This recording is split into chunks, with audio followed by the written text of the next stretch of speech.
So this is our 11785 Introduction to Deep Learning final project, paraphrase generation using variational autoencoders.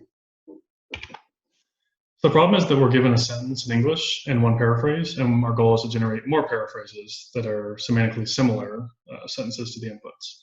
And this problem can be loosely defined as generating data, which is like the training data, where the generation is achieved by learning complex dependencies among the features of the sentences. So the motivation, the use of variational autoencoders allows us to generate sentences using greedy decoding on continuous samples from the space of the codes. Our idea is basically to interpolate between two semantically similar input sentences and generate more paraphrases.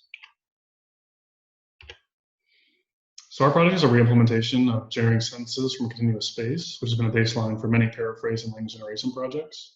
And it focuses on generating text using a variational autoencoder, and our work extends this focuses on generating paraphrases using this generative model. So prior approaches include conventional autoencoders, but they generate non-English phrases in between, which is not desirable, as shown on the right, and also skip thought models, which generate on actually neighboring sequences rather than the target sequence itself, which is not totally desirable. So our first implementation was actually on a paper called A Deep Generative Framework for Paraphrase Generation, which uses variational autoencoders. And it's a novel architecture that models a manifold representing a concatenation of the original sentence and a paraphrase sentence. But when we were implementing that, we actually realized a flaw in the architecture, and this is that the authors kept latent codes constant during inference time.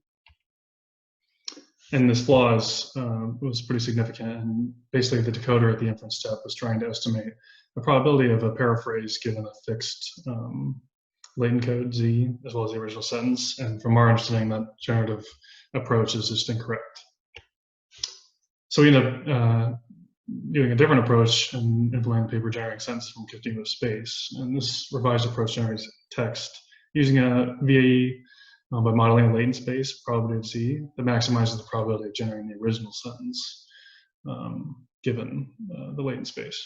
So first, we take a Gaussian step on the manifold based on the encoded input, and then second, our decoder reconstructs the sentence from the Gaussian region around that step, and thus a paraphrase of the inputs.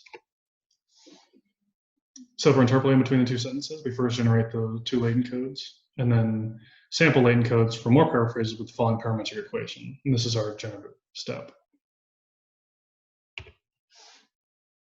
In picture format, this is the architecture proposed by Bowman et al. In 2015 of the encoding phase, followed by the Gaussian prior, and finally decoding. So we trained a word-level language model on two different data sets, and the task was to correctly predict the next word each time step. During decoding, we used a greedy search and found our lowest validation was around the 10th epoch of training. Here are our model parameters for reference, as well as our model type parameters. The first data set was the Microsoft Common Objects and Context, which is just a standard data set for paraphrase generation with 5 different captions of an image created by 5 different annotators. And the second data set we used was the core question pairs, which was released 3 years ago, and obviously relevant to our problem specifically. So here we have a few different examples for reference of our model and the inputs and the interpolations that we created. And I'm just going to be talking about number 3 for time purposes. And the last one, Amanda skiing on a steep snow-covered ramp as the input, as well as the paraphrase, a man flying through the air above a pile of snow.